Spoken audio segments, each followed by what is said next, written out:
I wanted to show how to um, get music, enlarge it. So scan in music, enlarge it for a student, and then upload it into something like Dropbox, which can then be accessed um, by ForScore. So the first thing I've done is I've scanned in my music. And the important thing to remember with this, it took a lot of trial and error, but the music does need to be flat. So the particular music that I was scanning, it had a binding on it. And I tried to just scan it in with the binding. So some of my scans looked similar to this. So as you can see, like there's black on the edges. The page is kind of ski-wampus. It looks bad, but also it's difficult for the program to read. So I didn't want to take apart the book, but it ended up being easier just to take apart the book and make it accessible so that it would be flat. So you want a good scan. You want something to look similar to something similar to this. Right, so it's a good flat scan. As you can see, like there's nothing on the side here, so this is where the binding was. It's just a good clean copy. So that's what you want to go for. And yeah, so, and the other thing you want to make sure is that the music is saved in the direction you want it. So for instance, like this sheet of music, it is flipped the wrong way. And once you get into large print music, you can't rotate your music. So it's best to start with the way, like a scan of the music the way you want your music to look. So if I was using this one, I won't use this one. But if this was something I'd be using, right, I'd want to make sure I rotated it and then saved it so that it was in the direction that I wanted it when I pull it into the program. Okay, so now that my music is ready to be pulled in to large print music, I'm going to open large print music and I am going to open a new file. And the one I am working on is actually, I need to do 7 pitch. So I'm going to open that one. Sorry, I have a bit of a cold. And this program, there's a lot of things I like about it. One complaint is that it's a little slow. So for somebody who doesn't have a lot of patience like I do, I have to slow down, take some patience. So it's loaded in, and the very first thing I want to do is highlight my staffs.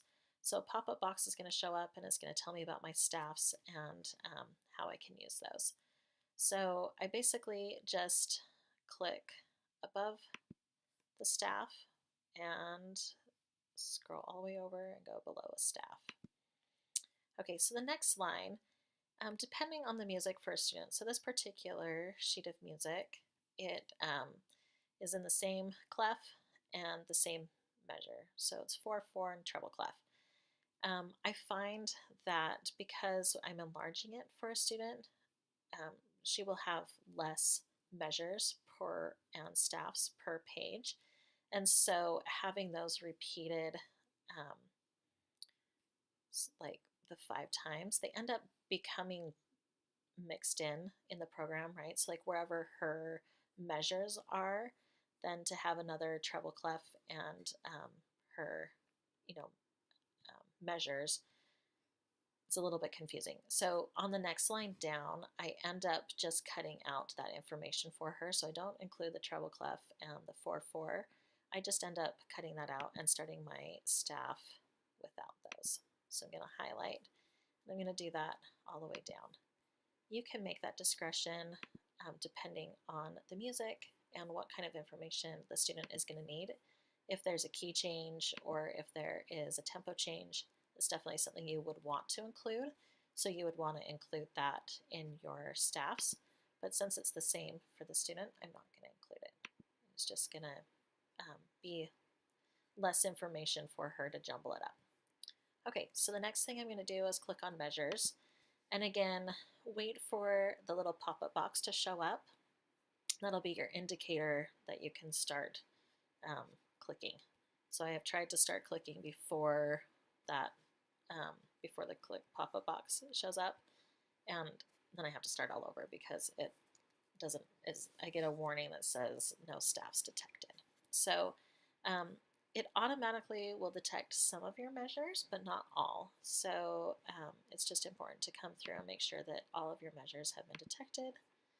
So I'm going to click and highlight all of my measures, and it is automatically numbering them.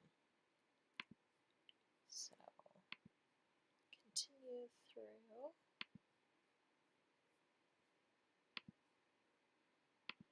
Okay, and I think I have them all. So the next thing I'm going to do is click on number 3, which is repeats. This particular sheet of music doesn't have any repeats, so I can skip this step. So I'm going to come to output settings. Okay, so for this particular student that I'm working with, I know what kind of iPad she's working on, what size her iPad is, and the distance she's working from her stand. And so I just know from working with her that she needs 2 staffs per page, and it's anywhere between 3 and 2 measures per staff. So I start with 3 and then I work my way backwards. The other thing we're going to want to change is the staff margins top and bottom, but let me show you what that looks like without changing those. So we can do a preview over here on step 5, and it'll generate, and it's a little bit messy, right? So the information here ends up down here because it's showing above or below each staff. So I want to come back to output settings. For this, I've done a lot of messing around. So that's what you're going to have to do, is you're going to have to start messing with the staff margins top and the staff margins bottom and trying to figure out what's perfect, like what's a good fit for your output. I have had good luck with this particular setting to have about 150 on top and about 100 on bottom. So I'm going to do a preview. Let's see what that looks like. As you can see, there's a couple leftover staffs here, but they're not too bad, so I'll probably just keep it. I could do some more messing around to see if I could get rid of these. I don't think it's worth it though. So, and then the next thing to look at is just size, and I would say that this is about the right size for my student. If I wanted to, I could come back in here and look at output settings, and I could look and see what 2 measures per staff look like and do a preview. And I know that some of her music is like this. I try to get more music than less on a page just because it's less, when she gets it into the ForScore program, it'll be less page turns for her with the foot pedal. So you just have to make a judgment call. This, she'd probably really like this size. I think I'm going to keep it at 3 just because I want her to not be changing pages quite as often, and just based on her last music, this is a pretty good size for her. If it's not, I can always come back in and make another change for her. The other thing I need to change in output settings is just the title. I like to have the title of the music on it just so I know what I'm working with. So this was lesson 7 and it's pitch. So once all of that information is how you like it, you can hit number 6, which is generate. And this creates a PDF file. And it's going, I have it being saved in my documents. You can change where you're saving those to.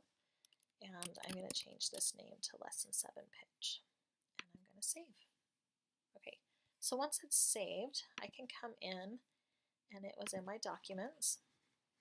And this sheet of music is right here. I could open it up and preview it, but I'm actually just going to do a right click, and I'm going to move this to my Dropbox. Do I want to replace it? I'm going to keep both because I don't know which one is in there. So I have lesson 7 pitch. I should have done lesson 7 rhythm. That's okay. it might be nice for her to have two choices because it looks like the last one I did was a little bit larger. So she can choose between these two, and that'll be a good test. Okay, so once it's in there, the next step would be to get to the iPad. So that will be another video on how to import music from Dropbox into Music Pro. We've been using ForScore, so that would be another video. But that's how you import your music and enlarge it using, I don't even know which program I'm using, Large Print Music. Yeah, so thanks.